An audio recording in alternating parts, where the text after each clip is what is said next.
人人都講山姆啊！美國大型量販店山姆同 Costco 輪流進擊，令香港人連日常用品都要北上掃貨咁話喎。似乎香港兩大超市百佳同惠康都苦無對策，既未能夠好似以前咁樣聯手杯葛對手，都冇辦法同佢哋大打價格戰。面對更強嘅北上熱潮，今日我就從幾方面講下香港嘅零售業點樣自處啦。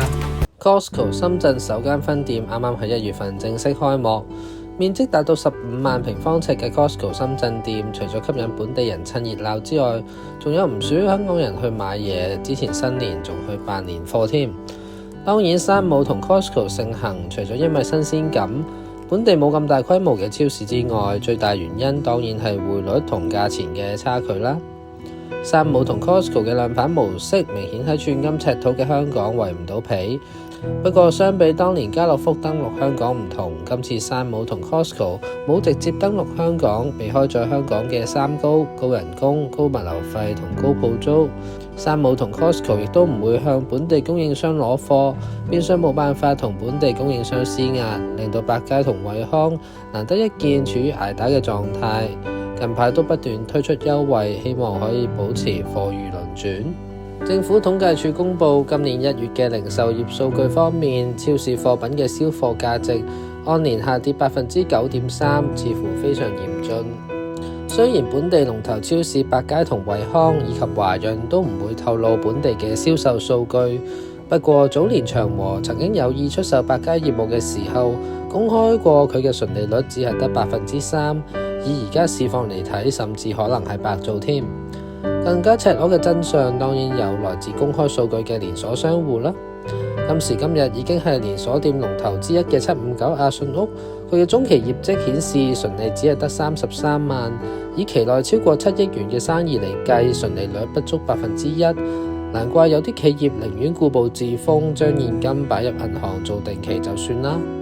759阿信屋已故嘅主席林偉俊喺2017年接受傳媒訪問嘅時候話，759有啲營運嘅硬指標，例如租金佔成本嘅比例，以及利潤指標定於3%至4%，至今都有跟隨到。對比2022年度嘅中期業績，當時759嘅純利率仍然有較為健康嘅3.8%，不過就有計及政府喺疫情期間向企業提供嘅補貼，當時達到1800萬。759係咪經營不善呢？以中期業績嚟睇，759喺2023年嘅中期業績比去年同期下跌咗1億3千萬，但係仍然能夠帳面上面力保不蝕，其實喺成本控制上面已經算係超額完成啦。或者白做正正顯示唔係控制成本得宜，就係能夠解決而家所面對嘅困境。講到零售業所面對嘅困難，又同洗衣珠有咩關係呢？先講少少背景資料先。香港嘅洗衣珠市場以往係由 P&G 旗下嘅 Ariel、Bold 以及威萊旗下嘅威露士、放優美、王子、清華同埋LA壟斷市場。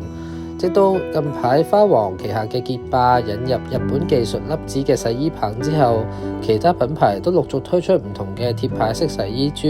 嘗試搶佔市場佔有率。呢啲產品大部分其實係由內地公司所代工嘅，例如聯合利華旗下嘅白蘭洗衣珠，喺包裝上面就有清楚標明係由內地洗衣珠嘅代工龍頭廣東優海科技負責生產。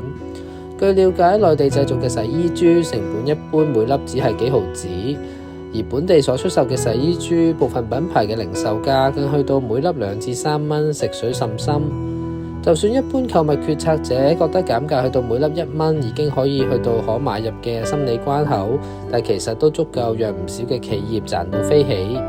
呢個油水甚多嘅市場就由山姆開始打破常規啦。近日有唔少港人去嘅山姆，目標就係山姆自家品牌 Members Mark 嘅148同168粒裝洗衣珠。翻查一下代購人士嘅貼圖， Members Mark 洗衣珠都係代工生產，喺廣州同清遠製造。最令人 O 嘴嘅就當然係個價錢啦，148粒同168粒裝嘅洗衣珠，售價都只係人民幣89個9同69個9，亦都即係講緊每粒只係4至6毫子啫。對比起燒雞同牛角酥呢啲冇辦法長時間保存嘅食物，如果顧客大量購入呢啲能夠長期保存嘅日用品，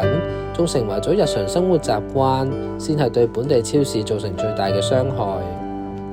近排最令人關心嘅新聞，當然係一田百貨縮減規模嘅消息啦。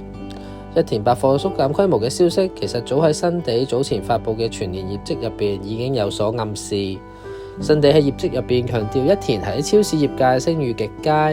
並指出2024年會喺沙田旗艦店開始進行大型嘅改造計劃，不過就未有喺人流或者營業額上面多加着墨，似乎就已經對一田嘅未來添上陰影啦。而家沙田店只係保留1樓超市同2樓嘅範圍，樓面面積銳減40%，去到8萬平方尺。至於大埔店就剩返超市同1樓中庭嘅位置，比荃灣店更加細。一田唔係第一次縮減分店嘅規模啦，喺2021年，一田縮減咗荃灣分店30%嘅面積，騰出嘅空間由唔同嘅餐廳同時裝店進駐。而喺舊年，一田亦都靜靜雞結束位於小瀝源嘅便利店 Conveni。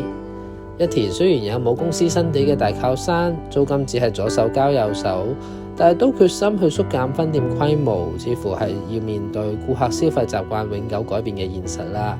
你又覺得香港嘅零售業有咩方法去應對呢個北上熱潮呢？留言話我聽。